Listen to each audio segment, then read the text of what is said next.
नमस्कार। प्रदेश के नंबर 1 और सबसे भरोसेमंद news channel India news Haryana में आपका स्वागत है। मैं हूं आपके साथ अतुल प्रताप सिंह। हरियाणा सरकार के बजट सत्र का आगाज हो गया। सत्र के पहले दिन राज्यपाल का अभिभाषण हुआ। उसके बाद सीएम मनोहर लाल ने सदन में शोक प्रस्ताव रखा। दिवंगतों को श्रद्धांजलि दी गई। सदन कल तक के लिए स्थगित कर दिया गया। लेकिन हरियाणा में हो रही राजनीतिक हलचलों से साफ है कि इस बार बजट सत्र न सिर्फ हंगामेदार रहेगा बल्कि सरकार को विपक्ष के तीखे सवालों का सामना करना ही पड़ेगा। हालांकि सीएम मनोहर लाल ने पहले ही विपक्ष के सवालों के लिए तैयार होने का दावा किया। हाल ही में प्रदेश की सियासत गर्मा गई। एसवाईएल जाट आरक्षण आंदोलन के मुद्दे तो प्रमुख रहेंगे, साथ ही घोषणा पत्र के वादों को लेकर भी विपक्ष हरियाणा सरकार से सवाल करने की तैयारी में है। आज ही पंजाब से रिहा होकर लौटे नेता प्रतिपक्ष अभय चौटाला ने एसवाईएल के मुद्दे पर हरियाणा सरकार को घेरने की बात कही। वहीं कांग्रेस विधायकों ने पूर्व सीएम भूपेंद्र सिंह हुड्डा के घर बजट सत्र को लेकर रणनीति पर मंथन किया।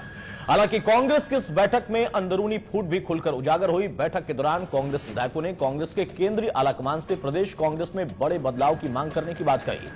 सीधे तौर पर निशाना साधते हुए अशोक तंवर को हटाने की मांग रखी गई। इन तमाम हालात के बीच में सबसे बड़ा सवाल यह है कि बजट सत्र में जाट आंदोलन और एसवाईएल पर घिरेगी सरकार, और क्या सदन में सरकार के खिलाफ एकजुट हो पाएगा विपक्ष। तो विपक्ष के आरोपों का जवाब देने के लिए सरकार कितनी तैयार, और सबसे अहम बात यह भी कि कांग्रेस में अंदर ही मतभेद चल रहा, तो आखिर किस तरीके से वो एकजुट होकर सरकार को घेर पाएगी।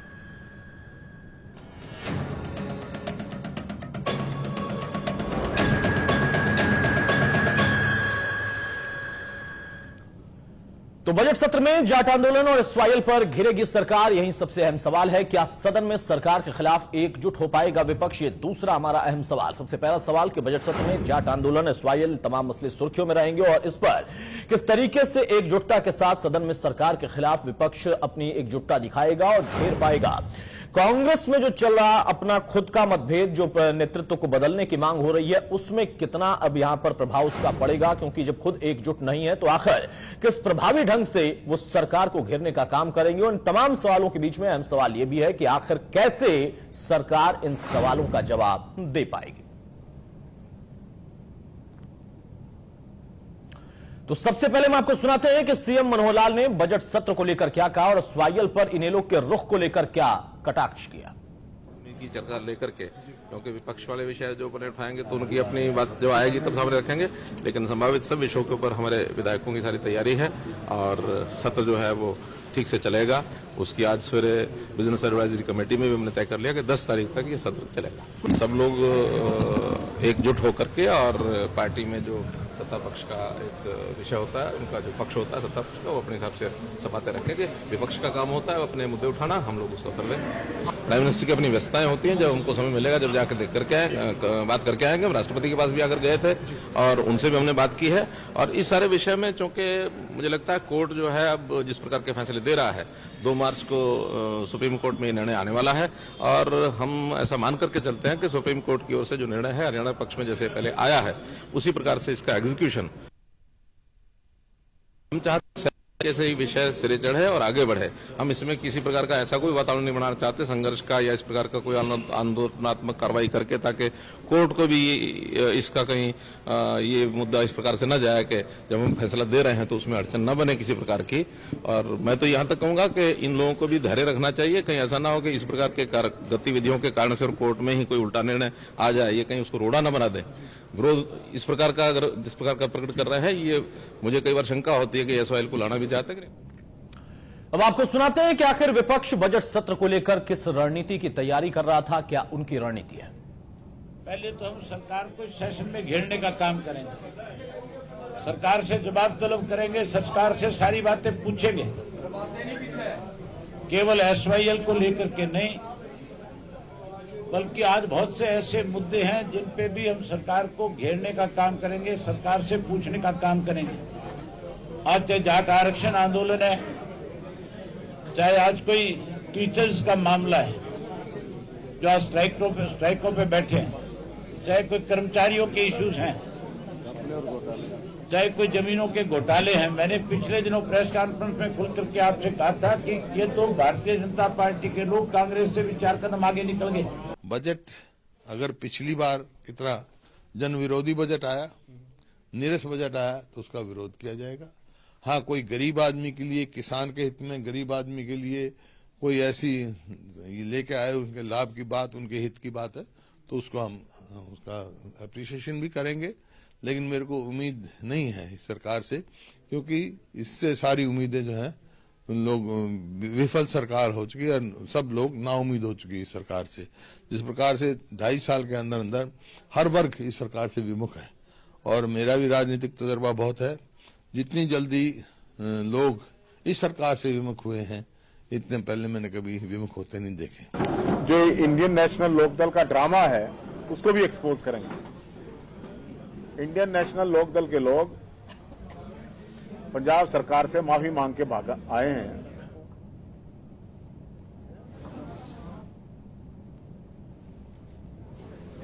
जो एक्सपोज हो गए, अरेस्ट में 2 बस भी नहीं भर पाई। उसके बाद जो इस सरकार के खिलाफ करप्शन के इश्यूज हैं, इसी सरकार के विधायकों ने उठाए हैं, जिसमें ग्वाल पहाड़ी का है, मेट्रो रीअलाइनमेंट का है, मीटर परचेज का इश्यू है। ये सारे मुद्दे हम जी हाँ, तो विपक्षी के वहां सरकार को एक्सपोज करने की बात कर रहा है। विपक्ष में भी 2 खेमे, वो एक दूसरे को एक्सपोज करने की बात कर रहे हैं। इसी बीच में हरियाणा कांग्रेस में इस बार खुलकर फूट भी सामने आ गई। कांग्रेस विधायकों ने पूर्व सीएम का समर्थन करते हुए आलाकमान से प्रदेश कांग्रेस में बड़े बदलाव की मांग की है। रहा हो उसके खिलाफ आप झूठा केस रजिस्टर कराएं और फिर वहीं बैठ के बातचीत का माहौल रह जाएगा। ये छोटे हम पार्टी अब दोबारा सेशन के बाद दोबारा मिलकर टाइम लेंगे हाईकमांड से, और जो हमें हाईकमांड को कहना है उसमें मुख्यतः चेंज ऑफ कांग्रेस लीडरशिप जो है उसकी बात करेंगे हम। सुनिए, हम सभी विधायक वहां पर हाजिर थे जब मौका हुआ, and we are ready to join the investigation. लेकिन झूठा केस है, हम कह रहे हैं कि ऐसी कोई इंसिडेंट नहीं हुई। जी हाँ, तो एक तरफ सरकार को घेरने की रणनीति है, दूसरी तरफ आपस में ही घेरेबंदी है। सीधे तौर पर अशोक तंवर निशाने पर थे। अब देखना होगा कि आला कमान, शीर्ष नेतृत्व इन तमाम नेताओं की कितनी सुनता है और कितना बड़ा बदलाव यहां पर होता है। लेकिन सवाल इस बात का कि अगर आपस में इस तरीके से तनातनी है तो फिर विपक्ष कैसे घेर पाएगा सरकार को। बहरहाल हमारे साथ कुछ मेहमान, उनसे मैं आपको तारुफ कराता हूं। मेरे साथ दिल्ली से इस वक्त मोहम्मद बिलाल साहब, नेता कांग्रेस के जुड़े हैं, बहुत स्वागत है बिलाल साहब आपका। रमन मलिक साहब, बीजेपी प्रवक्ता हमारे साथ हैं, बहुत स्वागत है मलिक साहब आपका। और चंडीगढ़ से हमारे साथ रविंद्र ढोल, प्रवक्ता इनेलो के जुड़े हैं, बहुत स्वागत है ढोल साहब आपका। यशवीर कादियान जी हमारे साथ, वरिष्ठ पत्रकार जुड़े हैं, बहुत स्वागत है यशवीर जी आपका। सबसे पहले यशवीर जी, मैं आपसे शुरुआत कर रहा हूं। विपक्ष में अंदरूनी जो कलह है उस पर तो हम बाद में चर्चा करेंगे, लेकिन सबसे पहले बजट सत्र का आगाज और आज का दिन, तो चूंकि यहां पर अभिभाषण, फिर शोक का प्रस्ताव, लेकिन कल का दिन किस तरीके का हो सकता है, क्योंकि विपक्ष चाहे इनेलो या कांग्रेस सभी का कहना है कि बहुत सारे मुद्दे हैं और सरकार पूरी तरह से नाकाम, खुलकर विरोध करेंगे।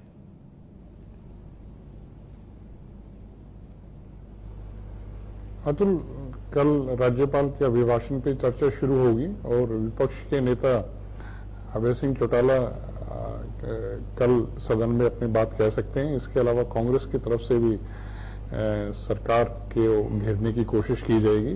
दूसरी तरफ धन्यवाद प्रस्ताव पेश करते हुए जो भाजपा के जो विधायक हैं वो सरकार का स्तुतिगान, सरकार की उपलब्धियों का जरूर गुणगान करेंगे। तो कुल मिला के कल जो विधानसभा का जो सेशन है उसमें आरोप प्रत्यारोप का दौर रहेगा। उसमें कई मुद्दों के ऊपर सरकार को घेरने की कोशिश की जाएगी। विपक्ष पूरी तैयारी से है, विपक्ष के हौसले बुलंद हैं। उधर सरकार को भी लगता है कि उन्होंने पिछले 2.5 साल के कार्यकाल में अनेक ऐतिहासिक ऐसे काम किए हैं जिस कारण से वो विपक्ष के जो तर्क हैं उनका वो जवाब देने में सक्षम होंगे। तो कुल मिला के कल काफी आरोप प्रत्यारोप का दौर रहेगा और हंगामा हो सकता है सदन में। जी अतुल। जी हाँ, हंगामेदार रहेगा, सदन में हंगामा होगा हर हाल में। बताइए बिलाल साहब, क्या रणनीति है? देखिए, सरकार का जो बजट सत्र अभी शुरू होने जा रहा है, सरकार की विफलताओं का कांग्रेस पार्टी की तरफ से पुरजोर विरोध किया जाएगा और जनता के जो भी मुद्दे हैं उनको पुरजोर ढंग से उठाया जाएगा। और जैसा कि पिछले दिनों में रहा, जाट आरक्षण का मामला रहा हो, ये SYL का मुद्दा रहा हो, हर मुद्दे पर जो है भाजपा की सरकार विफल रही है, जनता के मुद्दों से दूर रही है। रही बात अब से पहले जो घोषणा पत्र की और या संकल्प पत्र की बात करते हैं, सभी मुद्दों पर जो है सरकार विफल रही है। इन्हीं चीजों को लेकर के और इन्हीं बातों को लेकर के पार्टी की तरफ से पार्टी के विधायक सदन में पूरी जोर शोर के साथ में इन मुद्दों को उठाया जाएगा जैसा भी होगा। और SYL पे जो देखा गया सरकार की विफलता, या जाट आरक्षण के ऊपर जो इन्होंने बीजेपी की सरकार ने जाटों को भी बांटने की कोशिश की या समाज में उससे पहले भी बांटने की पूरी कोशिश की, लेकिन इस तरह से बांटने से काम नहीं चलेगा। सरकार को अपनी पूरी जिम्मेदारी के साथ में जाट आरक्षण के मुद्दे को भी सुलझाना होगा और SYL का जो ये मुद्दा है, इस मुद्दे को लेकर के जो भी सरकार की अपनी नीति अपनी स्पष्ट करे और सुप्रीम कोर्ट की एडवाइजरी जो आ गई है SYL के मुद्दे को लेकर के सरकार को गंभीर होना चाहिए और इसको जल्द से जल्द इसको अमली जामा पहनाया जाए, जैसा कि सुप्रीम कोर्ट ने एडवाइजरी जारी की है। ठीक है, ढोल साहब बताइए आप लोगों की क्या रणनीति है? तीखे सवाल खड़े करेंगे जैसा कहा है इनेलो की तरफ से नेता प्रतिपक्ष ने। अतुल जी, रणनीति बताने से पहले मैं आपको एक ना प्रथा के बारे में बता देता हूं जो भारतीय जनता पार्टी ने आज तोड़ी है बड़े गलत तरीके से। देखिए, जब भी बजट सेशन आता है हमेशा से परंपरा रही है हरियाणा के अंदर कि वो शुक्रवार को जो है राज्यपाल का अभिभाषण होता है और शुक्रवार को ही बजट पेश किया जाता है। इसके पीछे जो है नीति जो होती है वो ये रहती है कि शनिवार इतवार 2 दिन बीच में मिल जाते हैं, जबकि विधायक जो है उसके बारे में तैयारी कर सकते हैं, विरोध या समर्थन या जो भी है उसके बारे में पढ़ने के लिए। लेकिन इस बारी अनफॉर्चुनेटली जो है न केवल राज्यपाल का अभिभाषण बल्कि जो अपना बजट सेशन है, बजट जो है पेश करने के दोनों दिन जो है सोमवार रखे गए हैं, जो कि बहुत ही गलत प्रथा है, क्योंकि ना तो विधायकों को उसके बारे में तैयारी करने का समय मिलेगा, ना ही उसके बारे में डिबेट करने का। भाजपा जो है पहले ही आज स्पष्ट कर चुकी है कि हम जो है मुद्दों से भागना चाहते हैं, क्योंकि इनके पास में बोलने के लिए कुछ नहीं है। तभी इन्होंने इतनी अच्छी परंपरा जो हमेशा से हरियाणा में चलती आई है कि विधायकों को समय मिलना चाहिए। अब जहां तक रही मुद्दों की बात, मुद्दे सबसे बड़े जो है मुद्दे जैसा कि माननीय नेता प्रतिपक्ष ने स्पष्ट कर दिया था कि आरक्षण का मुद्दा और जो हर जो है तबका जो है सरकारी विभाग, चाहे एक्सटेंशन लेक्चरर हो, चाहे गेस्ट लेक्चरर हो, चाहे जो भी हैं, वो मुद्दा। तीसरा जो है SYL का जो मेन मुद्दा जिसके ऊपर हम लड़ाई कर रहे हैं, इन 4-5 मुद्दों के ऊपर, रोजगार के ऊपर जो है हम लगातार सरकार से जवाबदेही मांगेंगे और सरकार को हर संभव प्रकार से जो है सरकार से जो है वहां पर सदन में आश्वासन मांगेंगे कि आप जो है इन चीजों को स्पष्ट कीजिए, SYL पे अपने स्टैंड को स्पष्ट कीजिए और तुरंत इसकी कंस्ट्रक्शन स्टार्ट की जाए। बहुत लंबे समय से एग्जीक्यूशन पेंडिंग है। और जहां तक बात आरक्षण की है, इतना आधा समाज जो है, कम से कम लगभग पॉपुलेशन का इतना बड़ा हिस्सा जो है इस समय पर जो है वहां पर बैठा हुआ है रोड पे धरने पे पिछले 30 दिन से, जो कि बड़ी अजीब बात है कि सरकार जो है उनकी सुध भी नहीं ले रही है। आज किसी दिन को समाज का कोई तबका जो है पेशेंस खो देगा तो उसकी जो है उसके आगे का जिम्मेदार भी जो है सरकार ही रहेगी, जैसा कि अभय सिंह जी ने बिल्कुल स्पष्ट किया है कि यदि कुछ भी हरियाणा के अंदर जो है गलत घटना होती है जो वो केवल मात्र सरकार की नाकामी से होगी। तो सरकार को हम हर मुद्दे पर घेरेंगे। ठीक है, सरकार को हर मुद्दे पर घेरेंगे। बताइए रमन मलिक साहब, एक तो आप लोग मुद्दों से घिरे हुए हैं, जवाब भी नहीं देना चाहते हैं, भाग भी रहे हैं और आपने परंपरा तक को बदल दी। इतनी अच्छी परंपरा चली आ रही थी उसको भी बदल दिया। विधायकों को तैयारी करने का मौका नहीं मिलेगा, पढ़ लिख नहीं पाएंगे। देखिए साहब, मैं सारे पॉइंट्स जो हैं उनका जवाब दे देता हूं। पहली बात है कि 2.5 साल के अंदर, बार बार बोला जा रहा है 2.5 साल के अंदर इन्होंने कोई काम नहीं करा, कोई कुछ नहीं करा। शायद ना ही ये लोग स्टडी कर पा रहे हैं कि हरियाणा में काम हो क्या रहे हैं, हरियाणा की जनता को मिल क्या रहा है, कैसे मिल रहा है, कैसे ट्रांसफॉर्मेशन हो रही है हरियाणा की, ये इसके ऊपर इनका ध्यान नहीं है। बात आए जब जाट आंदोलन की, रिजर्वेशन की और उसके बाद, तो पहले तो अप्रत्यक्ष रूप से था, अप्रत्यक्ष रूप से समर्थन है और उसके अलावा आपको भी याद होगा, चाहे वो वीरेंद्र जी हैं या चाहे वो अभी दूसरे व्यक्ति जो सामने आए हैं, तो एक तरीके से भागीदारी, सहभागीदारी या कर्तव्यता या जो भी संज्ञा इसको देना चाहे कांग्रेस दे सकती है और जरूर देना चाहिए, कर्म है, देना चाहिए। जहां तक आया बात SYL की, साहब मुद्दा बहुत पुराना है। 1977 में भी सरकार INLD की बनी थी, कांग्रेस की भी उसके बाद बहुत बारी रही, 87 में भी INLD फिर आई। मैं तो सिर्फ इतना सी चीज जानता हूं कि जो लोग एडवोकेट, जिन्होंने ऑन रिकॉर्ड एडवोकेट करा हुआ है कि सुप्रीम कोर्ट के में से केस हटा लीजिए, बातचीत से ये सुलट सकता है, हम सुलटा लेंगे, और उसके बाद उनको चैलेंज करा गया था लेट बंसीलाल जी ने। तो ऐसे इश्यूज के ऊपर क्या मॉरल राइट रहता है उन लोगों का जो पहले ही अपने आप को हक देने को तैयार थे? हम जहां तक हमारी बात है, हमारी सरकार आई, हमने इसको फॉलो करा और जो लीगल रिकॉर्सेस हैं उसको लेते हुए बहुत ईमानदारी से लीगल ऑफिसर्स ही के थ्रू फॉलो करा, ना कि बड़े बड़े वकीलों को 30-30, 40-40 लाख टैक्स पेयर का पैसा देकर तारीख लेने का काम करा। तो ये भी बात एक है जो प्रदेश के सामने है। लास्ट पॉइंट इन्होंने उठाया मंडे टू फ्राइडे। साहब, आप इस चीज को समझिए कि हम सरकार चला रहे हैं, हम आपको खुश करने नहीं बैठे हैं, हम यहाँ पे सरकार चलाने बैठे हैं। और हमने, अगर आपको ये लगता है कि आपको पढ़ने का समय कम मिलेगा, मेरे को ये लगता है जो एक्टिव पब्लिक सर्वेंट्स हैं, जो एमएलएज हैं, जो विधायक वहां पे बैठे हैं, उनको प्रदेश की चीजों के बारे में पूरा का पूरा ज्ञान होता है, अपने अपने एरिया का। इस पूरे के पूरे एक बार जब पटल पे रख दिया जाए, वहां स्पीच पढ़ी भी जाती है और उसके बाद इतना टाइम जरूर होता है कि आपकी अपनी जो इतना सारा इंटेलेक्चुअल है, लोग हैं आपके पास, वो इतना तो आंकलन कर लेते हैं कि आप बजट कहां जा रहा है, क्या हो रहा है। और उसके बाद फाइनल पॉइंट्स कोई हैं तो आपकी अच्छी अच्छी टीम्स भी हैं, ऐसा तो नहीं है। हम डिबेट्स भी यहाँ पे आते हैं तो हम लोग भी पढ़ते ही हैं। तो कुल मिला के कहने का बात यह है कि जैसे बोला था ना कि आप अपने कर्म पे विश्वास करिए और कर्म करिए, ना कि आप सिर्फ एलिगेशंस लगाने के लिए मुंह खोल दीजिए और बिना उसके ऊपर शोध रिसर्च करे हुए आप उसकी कॉन्ट्रडिक्शन करने को तैयार नहीं है, आप एलिगेशन करने को तैयार हैं। तो लेट्स बी कंस्ट्रक्टिव और आप चीजें जो आती हैं उसको कंस्ट्रक्टिव ऑपोजिशन बनिए। ठीक है। कादियान साहब, आप कितने सहमत हैं? डुल साहब कुछ कहना चाह रहे हैं। कादियान साहब आऊंगा आपके पास, उसके बाद मैं चाहूंगा डुल साहब कुछ कहना चाह रहे हैं आप?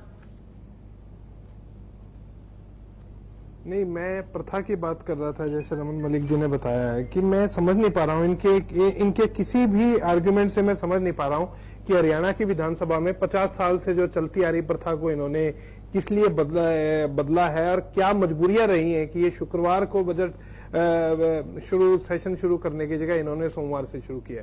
सर, दूसरी बात जो है मैं बता रहा था कि इन्होंने अगर कोई प्रथा चली आ रही है तो क्या वो बदल नहीं सकती? देखिए, हमारे किस लिए फ्राइडे को सिर्फ श्रीमान जी, लेकिन इसलिए कि 50 साल से चला आ रहा है, कारण होना चाहिए। देख, एक मिनट रमन जी दूसरा एक और आप इसको बड़ी महत्वपूर्ण बात समझिए कि इस बारी जो बजट सेशन के अंदर अगर बिजनेस एडवाइजरी को आप देखेंगे तो दो सिटिंग के सेशन किए हुए, सिंगल सिटिंग के जो है इन्होंने अवॉइड करने का कोशिश की है। सिंगल सिटिंग के जो सेशन का जो ट्रेंड रहता है ना, जो जब बजट के सेशन में रहता है, जैसे कि सोमवार को स्टार्ट होती है, आज सोमवार को रहा है सिंगल सिटिंग रहेगी, या फ्राइडे रहेगा वो सिंगल सिटिंग रहती है।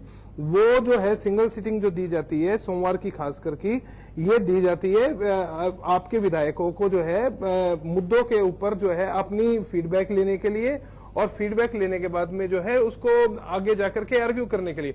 अब देखिए, बजट आप सीडी में दे रहे हैं, मैं कह नहीं रहा कि आपको देना चाहिए, अच्छी बात है, लेकिन आप समझिए इस बात को कि इतने बल्कि डॉक्यूमेंट को जो कि हजारों पेजों में होता है, यदि आप ये सोचते हैं कि कैजुअली जो है आपके मेंबर ऑफ लेजिस्लेटिव असेंबली पढ़ लेंगे और उसके बाद में कैजुअली उसके ऊपर रिप्लाई करेंगे, तो कृपया करके मैं नहीं मानता कि आप एक अच्छी और सकारात्मक बहस की तरफ जा रहे हैं। उनको शनिवार और संडे 2 दिन चाहिए होते हैं कम से कम पढ़ने के लिए, जरूरी था। 50 साल से प्रथा भी चली आ रही थी। बहरहाल कादियान साहब, आपको भी क्या लगता है कि वाकई ढोल साहब की बात से आप सहमत हैं कि हाँ वाकई प्रथा बदल कर भी गलती कर दी और उसके साथ साथ ये एक ट्रिक है सवालों से बचने के लिए?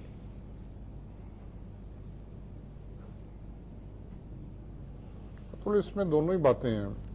वो लोग जिनको लगता है कि उनको बजट का पूरा अध्ययन करने के बाद ही वो बात कह पाएंगे, तो उनके लिए ये ठीक है कि उनको समय मिलना चाहिए, वो ताकि आंकड़ों को देख सकें और उसके आधार पे अपनी बात कह सकें। दूसरा ये भी है कि हरियाणा के विधायक बहुत सक्षम हैं, उनको पता है, मुद्दों की जानकारी है, कौन कौन से रेलिवेंट इश्यूज हैं, उनके क्षेत्र में क्या समस्याएं हैं, किस तरह से उन्होंने सरकार के सामने अपनी बात कहनी है, सरकार को कैसे घेरना है, तो ये पक्ष भी है। लेकिन अतुल, इसमें जो सबसे गंभीर बात है वो ये है कि हरियाणा विधानसभा की जो सेशन में 2 दिन ऐसे हैं जब 2 सीटिंग्स होंगी, यानी कि एक तो सुबह 10 बजे से 2 बजे तक और फिर उसी दिन 2:30 बजे से फिर शाम तक, ऐसा 2 दफा ऐसा हो रहा है। तो उसमें अतुल मेरा कहना ये है कि हरियाणा सरकार को सेशन लंबा चलाना चाहिए।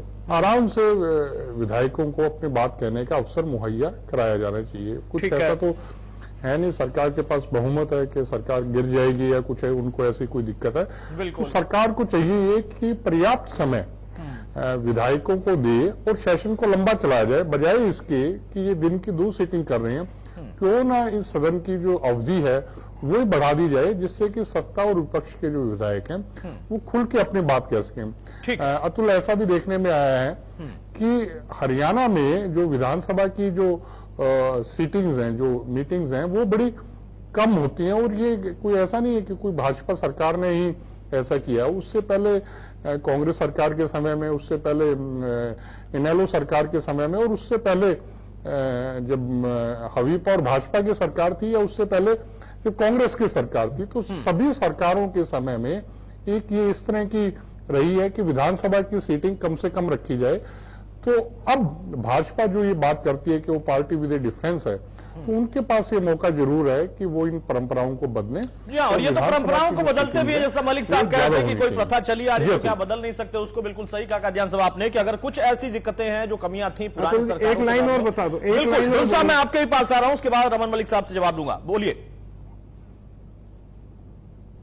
जी, मैं ये कह रहा था कि जैसे एक बड़े भाई कादियान साहब ने बताया, जो डबल सीटिंग का नुकसान जो होता है ना इस सेशन के अंदर, मैं आपको बता दूं, किसी भी सदन के जो पहला दिन, कोई भी दिन रहता है, उसकी शुरुआत का पहला घंटा जो होता है क्वेश्चन आवर का होता है। देखिए क्वेश्चन आवर कितना महत्वपूर्ण है। अब डबल सीटिंग करके इन्होंने क्या किया है कि क्वेश्चन आवर के कम से कम 2 सीटिंग जो है ना उन्होंने एलिमिनेट कर दिया।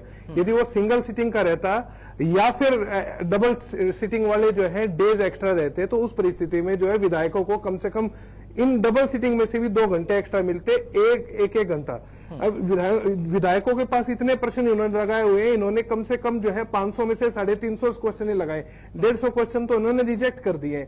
रिजेक्ट कई कारणों से होते हैं, उसमें से एक ये भी रहता है कि समय की कमी के कारण। आपने समय की कमी क्यों की है, मुझे ये समझ में नहीं आता। आप इसको सिंगल सीटिंग करके आप क्यों नहीं विधायकों को अपनी बातें पूरे रखने का मौका देते? क्वेश्चन आवर से आप क्यों बचना चाहते हो? मुझे ये जो है चलिए, यानी जो बदलाव हुए हैं वो बचने की कोशिश है, क्योंकि विपक्ष बहुत हमलावर है। विपक्ष के पास इतने मुद्दे हैं कि सरकार औंधे मुंह गिर जाएगी, जवाब दे नहीं पाएगी। मलिक साहब बताइए, आप तो प्रथा बदलने की बात कर रहे हैं, परंपरा बदलने की बात कर रहे हैं, तो क्यों नहीं वो कमियां जिसका जिक्र ढुल साहब नहीं बल्कि कादियान साहब कर रहे थे, वो क्यों नहीं दूर कर रहे हैं? मैं दोनों का जवाब दे देता हूं कि अतुल, हमने इस प्रदेश के अंदर 2 दिन के सेशन भी देखे हैं, 5 दिन के मैक्सिमम सेशंस भी देखे हैं।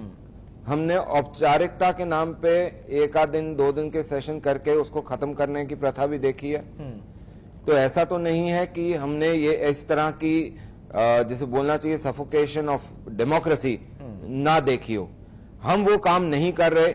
आप आज अगर देखें तो 27 तारीख से लेकर 10 तारीख तक चलेगा, उसके बीच में जो वीकेंड ऑफ हैं वो अलग चीज है, वो आते हैं, लेकिन आपकी एक एम्पल टाइम है। उसके अलावा भी ये बोला गया है कि जो भी आपको और इश्यूज हैं आप खुल के उसको बात करिए, और उसको अगर जरूरत पड़ेगी सरकार पूरा मौका देगी, कोई बचने की कोशिश नहीं कर रही है। दूसरी चीज, मैं अभी ढुल साहब जो कह रहे थे उसी पे कहना चाहता हूं कि ये एक बहुत विडंबना है बड़ी कि वो लोग जिनको मुख्यमंत्री प्रदेश के बार बार विषयों के ऊपर बुला के उनकी राय पूछते हैं, उनसे पूछा जाता है कि क्या आप कुछ ऐसे सजेशन देना चाहते हैं इस विषय पे, ये हम कर रहे हैं, तो वो बोलते हैं आप कर लीजिए, फिर हम देखेंगे, हम तो बाद में बताएंगे, हम नहीं बोलते।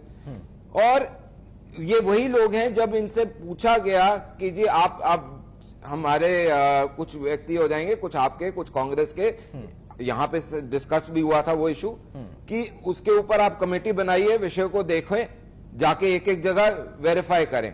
वो नाम नहीं दिए गए 15-20 दिन, उसके बाद वो इशू ही छोड़ दिया इन्होंने।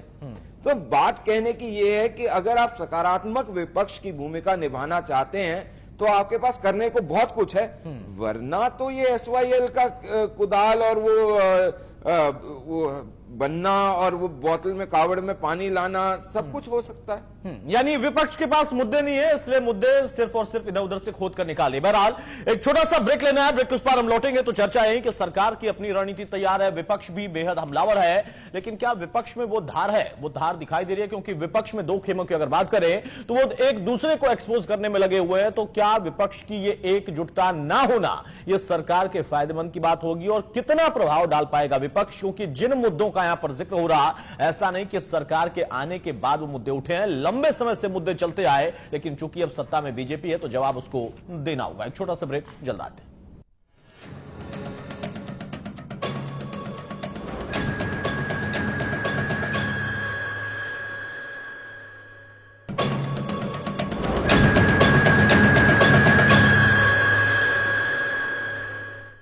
चलिए ब्रेक से हम आगे बढ़ते हैं। तमाम मेहमान हमारे साथ मौजूद हैं। बिलाल साहब बताइए, इनेलो वहां सेटिंग करके आई है, माफी मांग के आ गई है, ये एक्सपोज आप करने वाले हैं एसवाईएल का मुद्दा जब इनेलो उठाएगी। विपक्ष आपस में इस तरीके से उलझा हुआ है तो एसवाईएल को लेकर सरकार को कैसे घेरेगा और कैसे पता कि हाँ वहां पर माफी मांग के आए? क्योंकि चौटाला साहब ने तो कहा कि हमने तो जमानत तक नहीं मांगी थी, इन्होंने खुद से हमें छोड़ा है, खुद दी है। देखिए, जहां तक एसवाईएल का मुद्दा है, मैं तो सीधा सरकार के ऊपर ये आरोप बनता है कि सरकार इस पे बिल्कुल भी गंभीर नहीं है। सरकार भी तमाशा देख रही है, और जो इनेलो का जो ड्रामा अभी पीछे चला, वो गए थे नहर खोदने के लिए और खोदा है सड़क को। तो ये भी गैर मुनासिब बात है, इस तरह की बातें करना या बचकानी हरकत करना। इनको दबाव बनाना चाहिए सरकार के ऊपर कि किस तरीके से सरकार के ऊपर दबाव बनाया जाए ताकि एसवाईएल का मुद्दे को अच्छे रूप से, अच्छे ढंग से सुलझाया जाए। वो तो दबाव बनाने ही तो गए थे, देखिए गिरफ्तारी भी दी उन्होंने।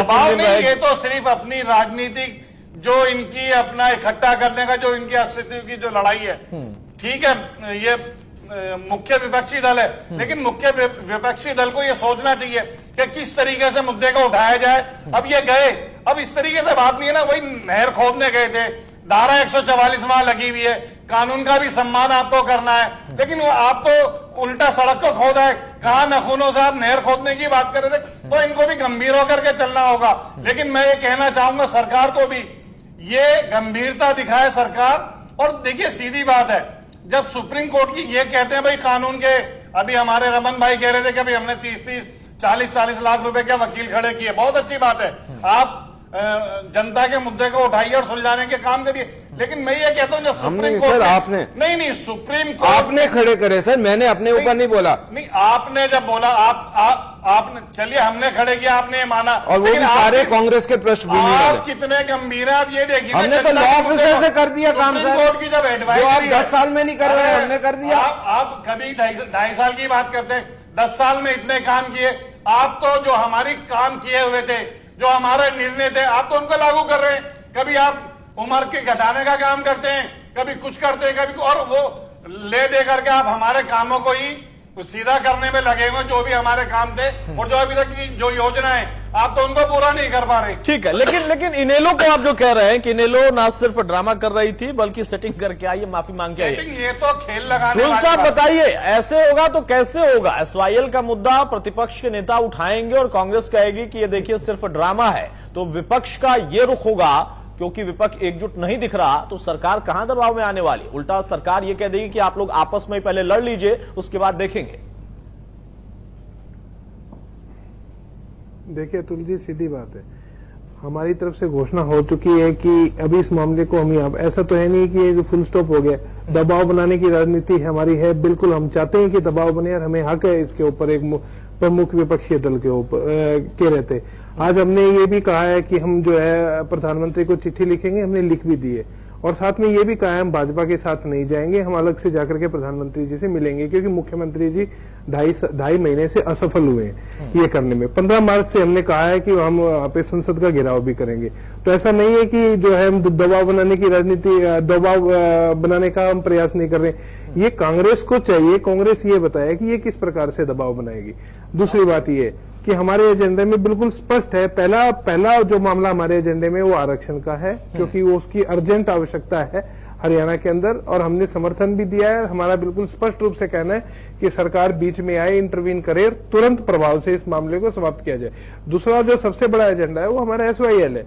उसके अलावा जो सारे रोड के ऊपर जो है हर एक डिपार्टमेंट के एम्प्लॉय जिस प्रकार से बैठे हैं, चाहे वो मैंने आपको अभी भी बताया था, एक अपने जो है दिव्यांग टीचर्स हैं उनकी ट्रांसफर का भी बहुत बड़ा इश्यू चल रहा है। बार बार जाकर के वो दुखी हो रहे हैं कि ऑनलाइन ट्रांसफर में उनको भी कर दिया जो 100% डिसेबल थे बिना उनकी कंसेंट के।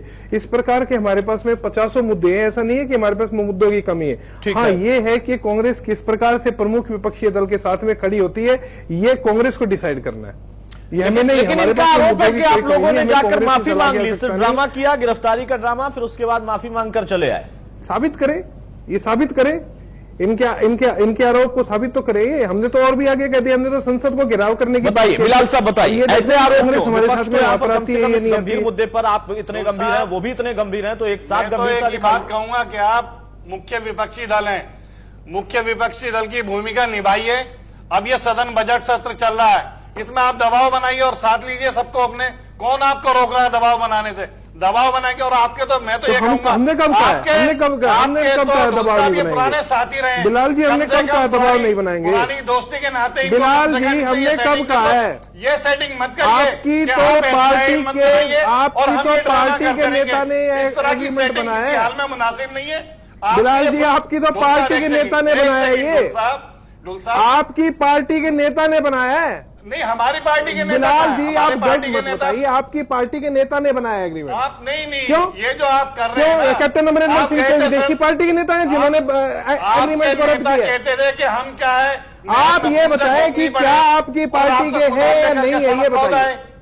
ये कौन सा आपका नैतिक काम था? मैं कह रहा हूँ, ना तो ये शुरुआत है ना ये अंत है। ठीक है, ये तो अंत तो नहीं है बिलाल जी। हमने कब कहा है कि हम विधानसभा के अंदर नहीं घेरेंगे? क्या माननीय नेता प्रतिपक्ष नहीं कहा है? ये मत करिए। तो हमने कब कहा दबाव नहीं बनाएंगे? हमेशा बीजेपी हमने कब कहा दबाव नहीं बनाएंगे? पहले सरकारें चलाई, कब कहा हमने दबाव नहीं बनाएंगे? देखिए यही जो आप लोगों की एकजुटता दिख रही है। हमने कब कहा कि विधानसभा में दबाव नहीं? हमें कुछ बोलने की जरूरत नहीं, लेकिन फिर भी कुछ बोलना चाह रहे हैं। उसके पहले मैं चाहूंगा कादियान साहब से एक सवाल ले लूं। आऊंगा रमन जी। कादियान साहब, ये जो इस वक्त स्वर दिखाई दे रहे हैं, सुर दिखाई दे रहे हैं विपक्ष के, मुद्दा एक है लेकिन वहां सेटिंग का भी आरोप है। वहां पर यह भी कहा जा रहा है कि इनका नजरिया ठीक नहीं है, अंदर की सेटिंग कुछ और है, बाहर का कुछ और है। ये जो तस्वीर है, ये कितनी प्रभावी होगी विपक्ष की भूमिका को दिखाने के लिए, दर्शाने के लिए सरकार के ऊपर?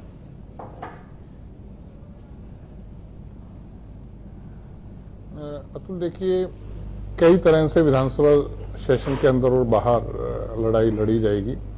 विपक्ष जो हैं, दो प्रमुख जो विपक्षी पार्टी, इनेलो और कांग्रेस, इन दोनों की तरफ से ये कोशिश होगी कि वो हरियाणा की जनता के सामने ये दिखाएं, ये बताएं, ये जताएं कि वो हरियाणा के हितों के असली जो झंडा बरदार हैं वो हैं और वो लड़ाई लड़ रहे हैं। उधर कांग्रेस जो है एक बड़ी विचित्र स्थिति में फंस गई है। उसकी हालांकि बुनियाद तो कई दिन पहले, कई सप्ताह पहले लिखी जा चुकी है, लेकिन आज जिस तरह से कांग्रेस के 10 विधायकों ने खुल्लम खुल्ला ये कहा है कि प्रदेश कांग्रेस अध्यक्ष को हटाया जाना चाहिए, तो अब जो कांग्रेस की वो जो राजनीति है वो भी यहाँ से एक अलग दिशा में जाती हुई दिख रही है। क्योंकि कांग्रेस के सामने ये भी है कि सदन में लड़ाई लड़ी जाए जनता के हितों की, और साथ साथ जो बहुसंख्यक वर्ग है जिसमें ज्यादातर विधायक हैं, उनकी ये भी कोशिश है कि जो पार्टी अध्यक्ष हैं वो अशोक तंवर को बदलवाया जाए। लेकिन इस सारे मामले के ऊपर अतुल ये देखना रोचक होगा कि अभी 11 तारीख को, 11 मार्च को जब 5 राज्यों के विधानसभाओं के जो नतीजे आएंगे, उसके बाद काफी कुछ परिदृश्य स्पष्ट होगा कि, क्योंकि अभी किसी को इतनी फुर्सत नहीं है, केंद्र में भी फुर्सत नहीं है, चाहे वो कांग्रेस की बात कह ले, अगर यहाँ से मांग कर दी है तो वहां वो एकदम उसके ऊपर कोई गौर किया जाएगा, ऐसा संभव नहीं है। इसी तरह से जो SYL का मामला है, वहां भी कुछ ऐसा नहीं है कि आज अगर यहाँ से कुछ कहा जाएगा तो कल ही उसके ऊपर एक्शन मोड में गवर्नमेंट आ जाएगी। तो फिलहाल जो है, जो मुझे लगता है कि जो कुछ भी होगा, परिदृश्य जो बनेगा केंद्र में, वो 11 मार्च के बाद ही होगा। चलिए, यानी तब तक इस तरीके की घटनाएं होती रहेंगी और विपक्ष कई तरीके के और भी नजरिए हो सकता है सत्र के दौर में दिखाए। रमन जी, इस पर टिप्पणी आप करेंगे विपक्ष की इस एकजुटता पर? अतुल जी, मैं चाहूंगा कि मेरे को थोड़ा सा समय दिया जाए, बहुत सारे कुछ बोला गया। पहली बात तो मैं ये बोलूंगा कि कोई एक विशेष व्यक्ति भगीरथ बनना चाहता था, क्या बना पता नहीं। दूसरी चीज, अभी बिलाल साहब बोल रहे थे कि आप हमारे काम कर रहे हैं। अगर साहब हम आपके काम, आपके घोषित काम हम कर रहे हैं तो आप क्या कर रहे थे? और अगर ये बात है कि आपकी काम को हम कंप्लीट कर रहे हैं तो कम से कम, बिलाल साहब तसल्ली रखें, तो कम से कम ये भी आप मानते हैं कि आप असफल रहे अपनी घोषणाओं को पूरा करने, और हम एक अच्छा गवर्नेंस देते हुए एटलीस्ट हमने ये करा कि हरियाणा सरकार ने जो जो घोषणाएं करी उसको पूरा करने का भी काम कर रहे हैं जो आपके द्वारा छोड़े गए हैं। किसी घोषणा का नाम बता दीजिए जो आप अभी आपने बोला था। सर एक मिनट, एक सेकंड मेरी बात सर, आप ऐसे हताश क्यों हो रहे हैं? आप ऐसे हताश क्यों हो रहे हैं सर? अरे नहीं सर, आप ऐसे हताश क्यों हो रहे हैं? अपने 154 वादे में से रमन भाई, अतुल जी आप प्लीज देखिए कि जब मैं इनके विषय के बीच में नहीं बोल रहा, मैं ये चाहता हूं कि आप उसके बाद मेरा खंडन करिए साहब। ठीक है, बोले रमन जी, मेरे को अपना पॉइंट रखने दीजिए। तीसरी चीज बहुत बड़ी, एक जो इस समय परिदृश्य पैदा हो रहा है वो ये है कि जिस प्रकार से हरियाणा को एक तरीके से स्टेबलाइज करके विकास की राह पे डाला जा रहा है, जिस प्रकार से इन्वेस्टमेंट्स आने की बात हो रही है और बहुत सारी जो कमिटमेंट्स थी वो टर्न भी हो रही हैं, तो उसके को काउंटर करने के लिए अनरेस्ट हरियाणा में फैले, कभी किसी विषय से कभी किसी, ये भी एक बहुत एक लालसा है इसकी भी। तीसरी चीज, जाट एजिटेशन की बार बार बात होती है, किस तरीके से क्या आया। अब साहब जो मांगे थी मोस्टली पूरी बात कर दी गई है, मान लिया गया है। जो तकनीकी चीजें हैं उनको पूरा करते हुए समय लगता है। जहां तक बात आई विपक्ष की, एक चीज मैं जरूर याद दिलाना चाहूंगा, जिस प्रकार से आईएनएलडी और कांग्रेस ने राज्यसभा इलेक्शन में अपने प्रेम, घनिष्ठता, मित्रता, सहभागिता दिखाई थी, वो भी प्रदेश ने देखा था। और इस समय ये सारे परिदृश्य को अगर आप देखते हो दोनों पार्टीज का, तो एक बहुत बड़ा विषय जो है इस टाइम ये है कि ये एक फेस सेविंग और क्रेडिट टेकिंग एक्सरसाइज है। इसके अलावा विपक्ष के पास नहीं है। विपक्ष ने, मैं बार बार तीसरी बारी आपके चैनल पे इसी प्रोग्राम में बोल रहा हूं कि अगर करना है सकारात्मक करिए, कॉन्ट्रडिक्ट करिए फैक्चुअल एविडेंसेस के साथ, और उस फैक्चुअल एविडेंसेस के साथ करिए जो सस्टेनेबल हों।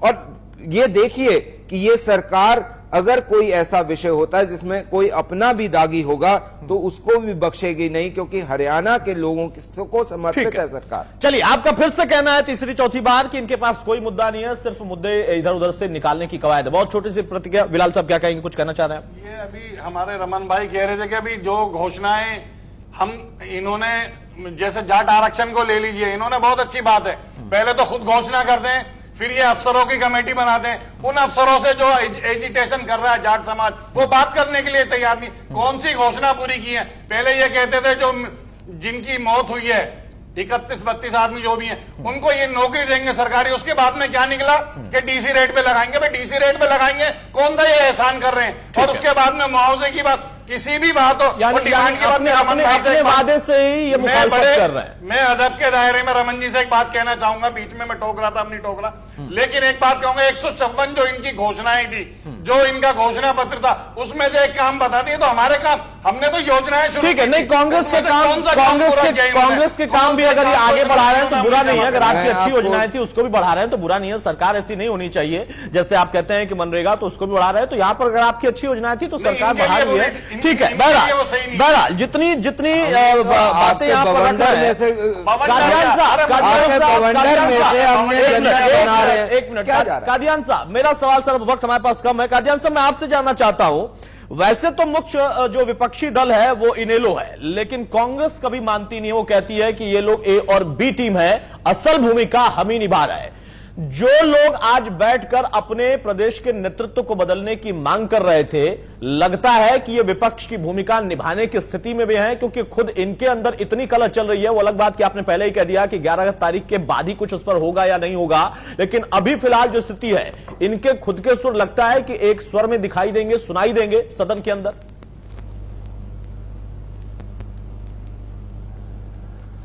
अतुल, ऐसा है कि विधानसभा के अंदर तो निश्चित तौर पे कांग्रेस की तरफ से सरकार को घेरने की कोशिश की जाएगी और कांग्रेस के प्रत्यक्ष में कई तीर हैं, कई अनुभवी विधायक हैं जो सरकार को घेरेंगे, उसमें कोई दो राय नहीं है, कोई संशय नहीं है। ठीक है। असल बात जो वो है, वो कांग्रेस की जो लड़ाई है वो विधानसभा के बाहर लड़ी जाएगी। अब आने वाले समय में आप देखेंगे कि कई तरह की अब रस्में निभाई जाएंगी। उसमें ये है कि जैसे आज कुछ विधायकों ने प्रेस कॉन्फ्रेंस की है, फिर उसके बाद कुछ और लोग भी प्रेस कॉन्फ्रेंस करेंगे, जैसे कि डॉक्टर अशोक तंवर जी हैं, अभी उनका पक्ष उस तरह से नहीं आया तो वो भी निश्चित तौर पे अपनी बात कहेंगे। और इस सारे परिदृश्य को इसलिए भी समझा जाना जरूरी है कि अब जैसे जैसे हरियाणा सरकार का जो मौजूदा कार्यकाल है वो समाप्ति की दिशा में बढ़ेगा, तो कांग्रेस के अंदर भी एक बहुत ज्यादा एक ये बात उठेगी कि किस तरह से अशोक तंवर को कांग्रेस अध्यक्ष पद से विदा किया जाए। ठीक है। और न केवल कांग्रेस अध्यक्ष से बल्कि जो कांग्रेस विधायक दल की जो नेता है किरण चौधरी, उनको भी हटाने की पुरजोर कोशिश होगी और कोशिश ये की जाएगी कि किस तरह से जो वर्चस्व है वो अपना कांग्रेस पार्टी के भीतर मेंटेन रहे। रविंद्र ढुल साहब, आप कुछ बोलना चाह रहे हैं, उसके साथ ही मैं सवाल भी आपसे जोड़ूंगा। इनको कहां सरकार से लड़ना था तो खुद में लड़े जा रहे हैं, कैसे इनके स्वर दिखाई देंगे सरकार के खिलाफ, या फिर उन मुद्दों को कैसे उठा पाएंगे, प्रदेश की जनता को कैसे एहसास करा पाएंगे कि इनेलो नहीं बल्कि कांग्रेस मुख्य विपक्षी दल की भूमिका निभा रहा। देखिए अतुल जी, पहले तो मैं रमन मलिक जी का बात का भी काउंटर कर दूं। इन्होंने कहा था क्रेडिट लेने की एक्सरसाइज हो रही है। मैंने आपकी डिबेट में पहले भी कहा था, हमारे नेताओं ने पहले भी कहा है कि हम ये कह रहे हैं कि आप जो SYL बना करके क्रेडिट चाहे अपने खुद लीजिए, बड़ा बड़ा बोर्ड लगा दीजिएगा, हमें कोई दिक्कत नहीं है कि इनेलो का कोई क्रेडिट नहीं है, इसमें सारा क्रेडिट भाजपा का, हमें कोई मतलब नहीं है, हमें सिर्फ पानी चाहिए हरियाणा का। बात नंबर 2 है जो बड़ी महत्वपूर्ण आपने बताई, उसके बारे में आज सारे दिन से मैं इवेंट्स को देख रहा था। आपने देखा इंडियन नेशनल लोकदल की तरफ से इतनी बड़ी प्रेस कॉन्फ्रेंस हुई, हमने प्रॉपर सारे के सारे मुद्दे बताए किन किन मुद्दों पे हम सरकार को घेरने का काम करेंगे। वही कांग्रेस की तरफ से जो प्रेस कॉन्फ्रेंस हुई वो कांग्रेस के ही खिलाफ हुई। जहां कांग्रेस को भाजपा के खिलाफ खड़ा होना चाहिए था, वहां कांग्रेस जो है कांग्रेस के खिलाफ ही खड़ी थी। इनकी अपनी इनर फाइटिंग की ये बात कर रहे हैं, अपनी खुद की चौधर की इनकी लड़ाई है। ये कोई चाहता है कि हम आगे नेता बने, कोई चाहता है हम नेता बने। इस परिस्थिति में जो है कांग्रेस किस प्रकार का विपक्ष का की प्रमुख भूमिका निभा रही है, मैं तो समझ नहीं पा रहा हूं, क्योंकि ये तो अपने खुद के लोगों के खिलाफ खड़े हुए हैं। मैं समझ नहीं, बताइए कि डिसिप्लिनरी कमेटी की बात होती है, डिसिप्लिन की कोई बात होती है, पार्टी के 10 विधायक आकर के प्रदेश अध्यक्ष के बारे में जो है प्रेस कॉन्फ्रेंस करते हैं, ये अपनी बात जो है जाकर के राष्ट्रीय अध्यक्ष को रखते हैं। प्रेस कॉन्फ्रेंस करने की क्या आवश्यकता पड़ी? प्रेस कॉन्फ्रेंस करने का ही बिल्कुल स्पष्ट है कि कांग्रेस के अंदर आपस में कोई किसी प्रकार का तालमेल नहीं है, और जो है ये तालमेल जो है जो भी लड़ाई है इनकी रोड के ऊपर आ गई है। और जहां इनको मुद्दों पर जो है भाजपा के खिलाफ लड़ने की बात थी, वहां पर ये अपने प्रदेश अपने अध्यक्ष और अपने विधानसभा में जो है अपने दल की नेता उनके खिलाफ। बिल्कुल, कहां एक तरफ बजट सत्र की बात थी, मुद्दों की बात थी, वहां प्रेस कॉन्फ्रेंस होती है तो खुद आपस की तकरार की बात प्रेस कॉन्फ्रेंस में होती है। बिलाल साहब इसका जवाब दे, उसके पहले मैं चाहूंगा रमन मलिक साहब कुछ कहना चाह रहा है, संक्षेप में इस पर अपनी टिप्पणी करें। 2 पॉइंट रखना चाहूंगा जी। जहां तक ढुल साहब बात कर रहे थे, ये विषय जो है ये मैंने भी अलग अलग डिबेट्स में भी, और यहां तक कि हमारे मुख्यमंत्री साहब ने भी बोला है कि हमारी लड़ाई या हमारा विषय क्रेडिट का नहीं है साहब। क्रेडिट जिसने लेना है वो ले ले, लेकिन 2 चीजों की सुनिश्चितता होनी चाहिए, एक अमन और शांति की, और दूसरा कानून के प्रावधानों के अंतर्गत चलते हुए इस लड़ाई को जीतने की। जहां तक SYL का विषय है, जहां तक कांग्रेस का विषय आप उठा रहे थे, वो सिंपल एक पॉलिटिकल साइंस या पॉलिटिकल स्टूडेंट होते हुए मैं इतना सी चीज बोल सकता हूं कि ये एक डिबेट, एक लड़ाई 2 आइडियाज की है, एक यंग जनरेशन और एक ओल्ड गार्ड की। जो पुराना गार्ड है वो छोड़ना नहीं चाहता होगा, ये एक जो सामने पॉलिटिकल स्टूडेंट की हैसियत से, कोई पॉलिटिकल पार्टी से नहीं, बट उनका अंदरूनी मसला है, आप बहुत खुलकर टिप्पणी नहीं करना चाहेंगे। ठीक है, बिलाल साहब बताइए, ऐसे कैसे आप लोग, अगर प्रेस कॉन्फ्रेंस में यह बताया जाता कि हाँ प्रखर तौर पर इन मुद्दों के साथ हम बजट सत्र में जाने वाले हैं, अपनी भूमिका निभाने वाले हैं, वहां पर तो सिर्फ चर्चा होती रही कि तारीख नहीं बताएंगे, लेकिन जल्दी दिल्ली जाएंगे, आला कमान से जाकर शिकायत करेंगे और नेतृत्व ही बदलवाएंगे। नहीं, जहां तक ये प्रेस कॉन्फ्रेंस की बात अभी जो सामने आई है, अभी जो प्रेस कॉन्फ्रेंस में कहा कि संगठन का काम होता है, अध्यक्ष को संगठन चलाना है और विधायकों को विधानसभा में अपने हिस्सा लेकर के जनता के मुद्दों को उठाना है। वो मुद्दों से नहीं भाग रहे हमारे विधायक, वो मुद्दे उठाएंगे। इस खुशफहमी में सरकार ये ना रहे कि भाई इनकी आपस की कला है। जहां तक अशोक तंवर जी को हटाने की बात है, माननीय सोनिया गांधी जी और माननीय राहुल गांधी जी ने उनको अध्यक्ष बनाया है, ये अधिकार भी उन्हीं का है। विधायकों की बात है, उनको कोई परेशानी होगी तो अपनी बात आला कमान को रखेंगे, लेकिन जहां तक मैं अशोक तंवर जी की बात है, नहीं, ये हमारे अपने संगठन की बात है और बहुत अच्छे संगठन की बात है तो प्रेस कॉन्फ्रेंस करके बोलने की क्या जरूरत है? संगठन में कोई कमी नहीं है, संगठन का काम है सड़क पर रह करके जनता के मुद्दों को उठाना, सड़क पर आकर भी उठा रहे हैं। नहीं, लेकिन प्रेस कॉन्फ्रेंस करके हमको बताने की क्या जरूरत है? मैंने कहा विधायकों का काम है विधानसभा में जनता के मुद्दों को उठाना। जो प्रेस कॉन्फ्रेंस में उठाया उनकी बात है अपने आला कमान के सामने रखेंगे। हमारा शीर्ष नेतृत्व जो बैठा है, दिल्ली की बात है, हो सकता है उनकी अपनी कोई बात हो, इसमें मुझे नहीं लगता कि इस तरह की कोई बात है। तो तंवर साहब की तरफ से, शिकायत उसको लेकर होगी? हफ्ते में 7 दिन तंवर साहब एक्टिव हैं और बहुत सुचारू रूप से कांग्रेस पार्टी को चला रहे हैं और माननीय विधायकों को, किसी विधायक को कोई परेशानी है? नहीं, किसी नहीं साहब, आपकी संख्या बहुत गिनी चुनी, बहुत ज्यादा नहीं, उसमें से 10 तो यहीं बैठे हुए थे,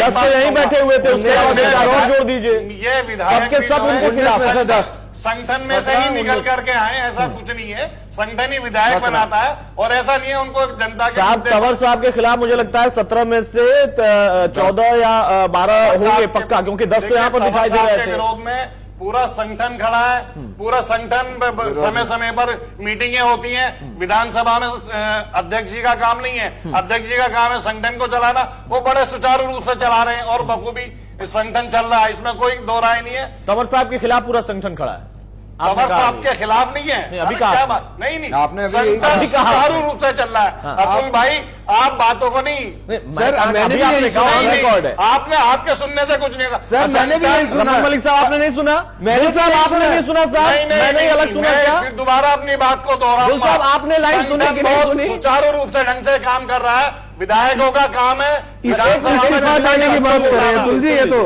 हाँ दुल साहब, क्या मैंने गलत सुना, रमन मलिक ने गलत सुना? इस्तीफा देने की बात कर रहे हैं ये लोग तो। नहीं, इस्तीफा देने की बात, इस्तीफा देने की बात कर रहे हैं विधायक, ये अशोक तंवर जी को इस्तीफा देने की बात कर रहे हैं, नहीं हटाया गया अच्छा होगा।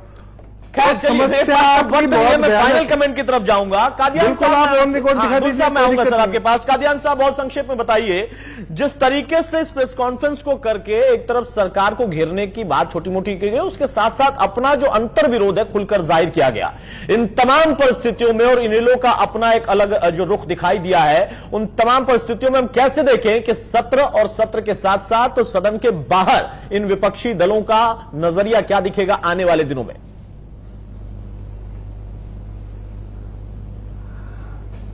इसमें तो कोई दो राय है नहीं कि विपक्ष की तरफ से सरकार को घेरने की पुरजोर कोशिश होगी और सदन के अंदर वो अपनी बात कहेंगे।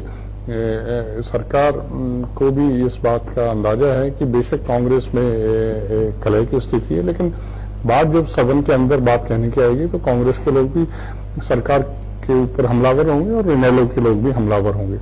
जहां तक मामला आज की प्रेस कॉन्फ्रेंस का है, वो एक और मैं आपको रोचक बात बताना चाहूंगा अतुल, कि कल हरियाणा कांग्रेस की तरफ से एक पत्रकारों को सूचना दी गई थी ईमेल के जरिए कि आज कांग्रेस विधायक दल की बैठक है, और वो बैठक कांग्रेस विधायक दल की जो नेता हैं वो किरण चौधरी जी ने चंडीगढ़ में कांग्रेस मुख्यालय में बुलाई थी, और उसमें कांग्रेस का कोई विधायक वहां पे नहीं गया, जबकि किरण चौधरी जी और डॉक्टर अशोक तंवर प्रदेश अध्यक्ष वहां पे मौजूद थे। जबकि उन विधायकों की खातिरदारी के लिए भी अच्छा इंतजाम था, वहां पे हलवाई वगैरह भी लाए गए थे और काफी वहां पे लजीज भोजन का इंतजाम किया गया था, लेकिन कोई विधायक वहां पे नहीं पहुंचा। जब पत्रकारों ने इस बारे में पूछा तो ऐसा गोलमोल जवाब भी आया कि यहाँ पे कोई मीटिंग ही नहीं है, जबकि कल कांग्रेस मुख्यालय की तरफ से मेल से जानकारी दी गई थी। तो मेरा कहने का आशय ये है कि विधायक दल की मीटिंग का में मौजूद ना होना ये काफी कुछ कहता है। हालांकि किरण चौधरी जी ने यह भी कहा कि कमलनाथ जी जो प्रभारी महासचिव हैं उनकी अध्यक्षता में एक मीटिंग हो चुकी है जिसमें सारे विधायक मौजूद थे और सदन की रणनीति के बारे में चर्चा हो चुकी है। तो आने वाले समय में जो हुड्डा खेमा है वो ये दिखाएगा कि विधायकों का संख्या बल उनके साथ है, तो नेतृत्व परिवर्तन होना चाहिए। और इस पूरी लड़ाई में कुछ लोग ऐसे हैं जो सिर्फ खुद के साथ है, वो ना कांग्रेस में किसी खेमे के साथ हैं, जैसे कुलदीप बिश्नोई हैं, चाहे रेणुका बिश्नोई है, चाहे रणदीप सुरजेवाला, वो न्यूट्रल हैं। तो वो ये भी कोशिश करेंगे इस सारी लड़ाई में कहीं उनका दाव लग सकता है, क्या वो पद को कोई प्राप्त कर सकते हैं। तो बड़ी एक रोचक से चलिए रोचक तस्वीर होगी, लेकिन आने वाले समय में होगी। अभी फिलहाल सरकार को घेरना है। सर रविंद्र जी बहुत संक्षेप में सर अपना फाइनल कमेंट करेंगे, वक्त मेरे पास बहुत कम है। ढुल साहब।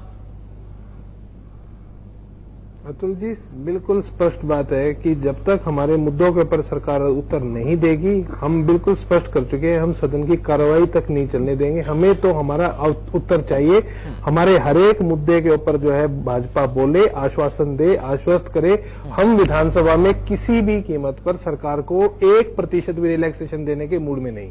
ठीक है, बताइए बिलाल साहब फाइनल कमेंट आपका। देखिए फाइनल कमेंट हमारा यही है कि सरकार को गंभीर होना चाहिए।